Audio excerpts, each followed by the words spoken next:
sell a murder to murderers. So I had a undercover partner with me, and I had called him to this trailer that we were living in, and I said, hey, look, we gotta talk, man. I gotta show you guys something. So the Hells Angels show up, all said, you took care of business. You showed that you have what it takes to become a Hells Angel.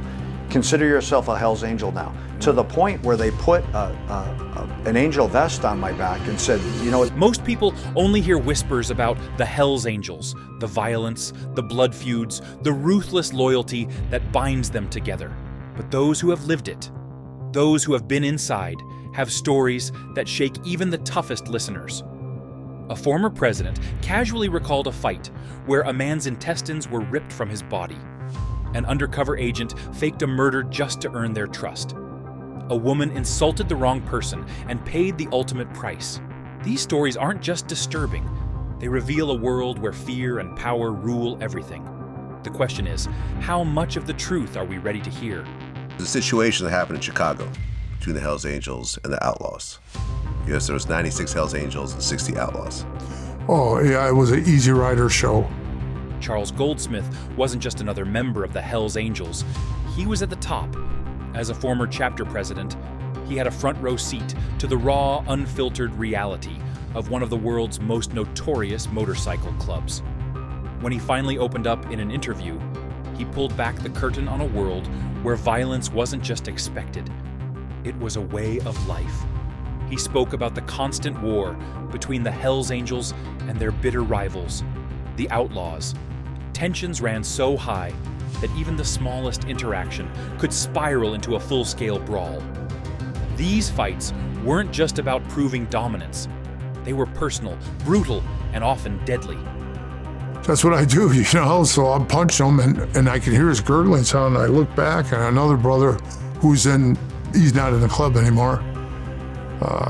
He's in prison doing life for murder, and you just taking him and Goldsmith recalled one particularly gruesome altercation that took place between the two gangs. He described how members of the Outlaws walked into a room full of Hells Angels, acting like they had nothing to fear. The air was thick with tension, but no one spoke a word, until fists started flying. In an instant, what seemed like a silent standoff turned into absolute chaos. Goldsmith grabbed a man, slammed him to the ground, and started hitting him repeatedly. But then something happened that even he wasn't prepared for.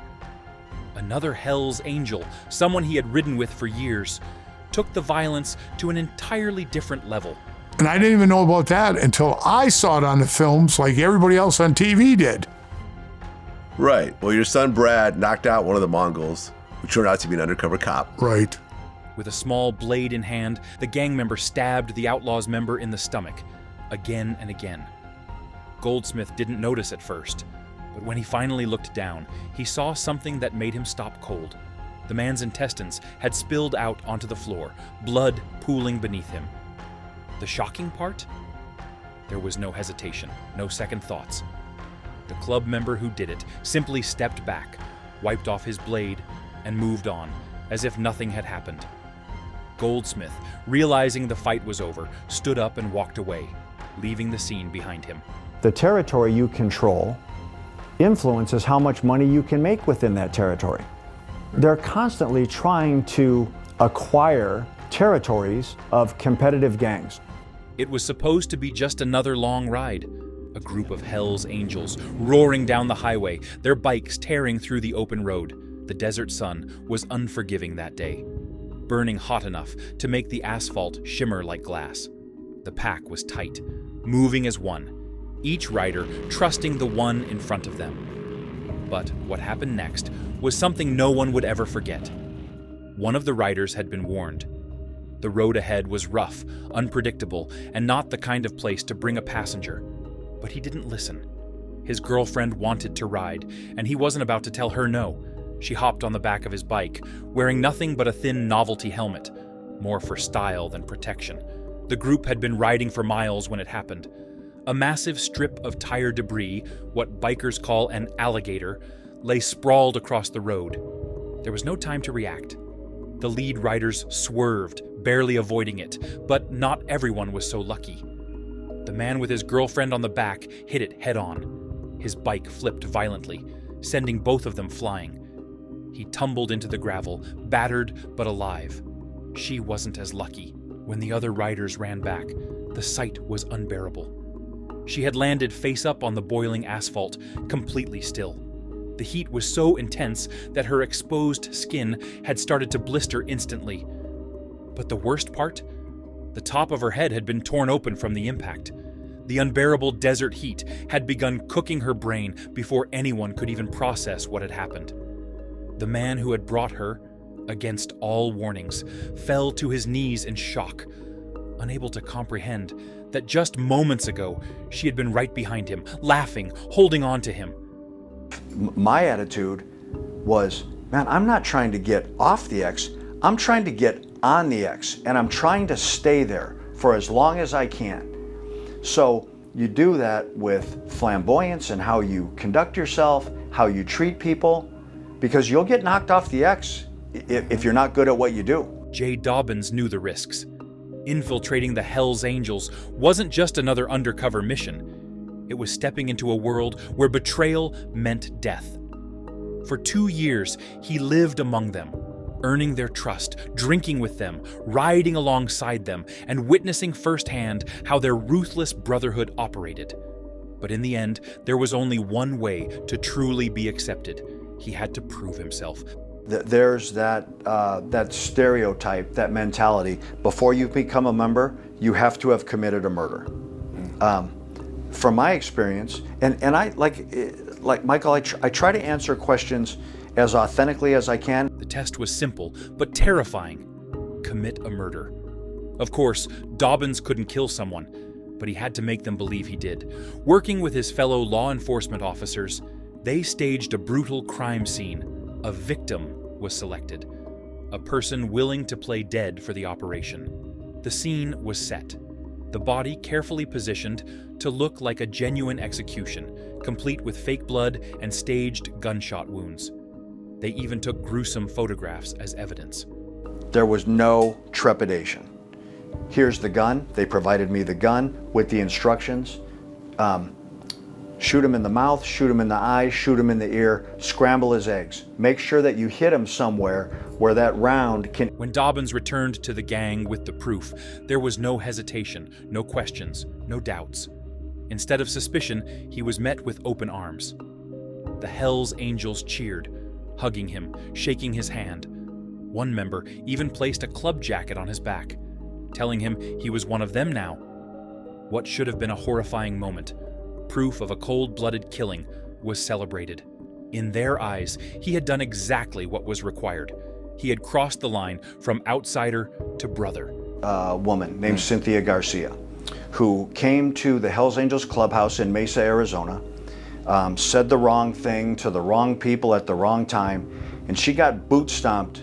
Cynthia Garcia had no idea she had just made the biggest mistake of her life. She had been at a Hells Angels clubhouse party, drinking, laughing, and talking freely. But in a moment of frustration, or maybe just reckless confidence, she said something no outsider should ever say. She insulted the club. Maybe she thought it was just words. Maybe she thought she could get away with it. But in the world of the Hells Angels, disrespect wasn't something you walked away from. Was an appropriate response to them being insulted. That was a significant event. The mood in the room changed instantly. The laughter stopped. The air grew thick with tension. Then, without warning, the violence began. She was grabbed, dragged to the ground, and stabbed. Once, twice, again and again. It wasn't just one person attacking her. Multiple members took turns, each delivering brutal, merciless blows. Even after 20 stab wounds, she was still alive, still gasping for breath. But the gang had already decided her fate. It's our job to kill Mongols. That's what we do. They were in this long-standing bloodbath war. Hate each other. I can say from the Hells Angels perspective and from the people that I was involved with and that were mentoring me, 100%. 100%. The tension had been building for weeks, but when the Hells Angels and Breed finally came face to face, there was no turning back. Former Hells Angels president Matt Zonar recalled how the meeting was never meant to be peaceful. Both clubs had bad blood between them, and all it took was one wrong move for the night to explode into chaos. Having physical evidence presented to them was going to be much more powerful than me telling them a story. You know, in my mind, gosh, I'm trying to think of my life. If somebody would have brought me back photos and everything, I would have got suspicious at that point. Inside a small building, surrounded by roaring bikes and adrenaline-fueled men, fists started flying. What began as a fight quickly turned into something far worse. Knives flashed, brass knuckles landed devastating blows, and bodies hit the floor. Blood covered the room in minutes. Zonar later admitted he couldn't even count how many men had been stabbed in the frenzy. When the police finally arrived, they expected the sight of flashing lights and sirens to break things up. It didn't. The gang members weren't running. They were still fighting, too deep in their rage to care about the consequences. Officers had to use extreme force, dragging men apart and arresting anyone still standing. Even then, some were still trying to swing. So, what are your thoughts on this? Let us know in the comments below.